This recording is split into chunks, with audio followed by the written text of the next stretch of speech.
Hi, I'm going to do a little blog on the full moon in Cancer, which is coming up in a couple of days, December the 22nd, and we're about the 17th, 16th, 17th today. So the full moon goes into Cancer, which is a watery sign, full of emotions, and a full moon is naturally full of emotions as well. So you get the two together, and you've got an extra highly emotional state.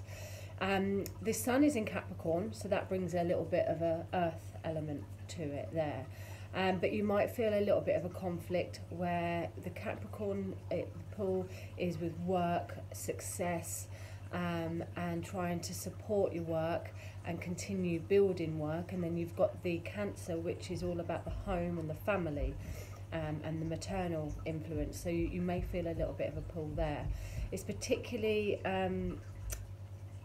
challenging for signs that aren't water signs or that aren't earth signs. So if you are a water sign or you are an earth sign, then you're probably going to feel a little bit more comfortable in this full moon here.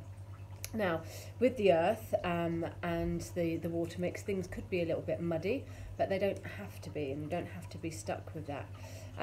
Thanks to the Venus trine Neptune as well, it promises to pave the way for a much more needed forgiveness and to compromise and just to soften things a little bit more with compassion there as well. Now, naturally, this time of year, Christmas coming up, we do reflect. It's a reflective period of the year of people that we're missing, maybe people we've lost recently or in the past. So it's a naturally reflective time of year. And this full moon, because it's connected to the family and the mother emotions more so, is you might just find that you're a little bit more heightened and a little bit more reflective than usual there. You could feel extra clingy, you could feel extra sensitive, you could feel extra emotional, more sensitive than usual. And that may be just because it's the Christmas period and there might not be such a coincidence that this is falling around that time, but also because just trying to balance that work and that home connection there. Look at ways where, with every full moon, look at ways what you can release, what you can forgive, what you can release, what you're not completely happy in control of here, and think of the positive aspects. Think of happy things to do with the past year, happy memories, anything that's going to put a smile on your face and not leave you feeling too uncomfortable there. As with most full moons, we do the releasing. So reflect over what no longer serves you, reflect over what you don't want to take into next year.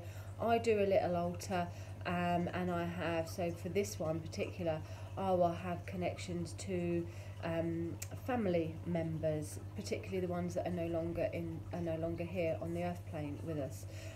You might want to put little cards, maybe old cards, Christmas cards from people that have passed. You choose what you want to do on your altar. I always say a little bit of a prayer and a personal few words that I won't share because it's personal, but I always do my altar in accordance to how I feel. So there's no real right or wrong way of putting your altar together for your full moons. You just go with what you feel. So on mine, my nan had this particular ornament which had tinsel over it, and now it's just scrappy bits of tinsel, and if someone else saw it they'd probably think, oh, I can chuck that for the bin, but that's on my altar. That means something really special to me from my childhood memories. I do have some things I want to release, so I shall incorporate that in my little prayer. But I also have some things that I'm very thankful for and things that I want to be nostalgic in a positive way, like my nan. So there will be things on there that suits me for this particular time. So I would say to people, if you're going to be doing a full moon altar, then do just go with the flow, go with what feels suitable for you there. With the moon in its natural sign of Cancer, it's kind of telling you that go with the flow. It's comfortable. All is as it should be. Even if things aren't going in your favour, even if things aren't going right for you, it is all as it should be. It's a very hard concept when you are going through challenges, but it does make things a little bit easier sometimes when you just know that what can you do? It is what it is. So the moon in its natural sign of the Cancer there, or the Cancer in the natural sign of the moon, whatever, it is very much that all is as it should be. It's very comfortable there. I'm just thinking if there's anything else to say for you on this moon in Cancer. I'm sure there is lots of things. I have looked at, where is it now? This is a fantastic book or card deck here that I use. All the Moonology is really, really good here. And I used this particular card. Just happens to be, obviously, I don't know if you can see it there properly, but it is the moon in Cancer, and this is from the Moonology deck here, which I love, and it says a personal issue reaches resolution. So as with most full moons, resolution, awareness, heightened awareness, and the fullness from a situation usually occurs. Now, because it's in an emotional sign, you might find that emotions are coming to the surface.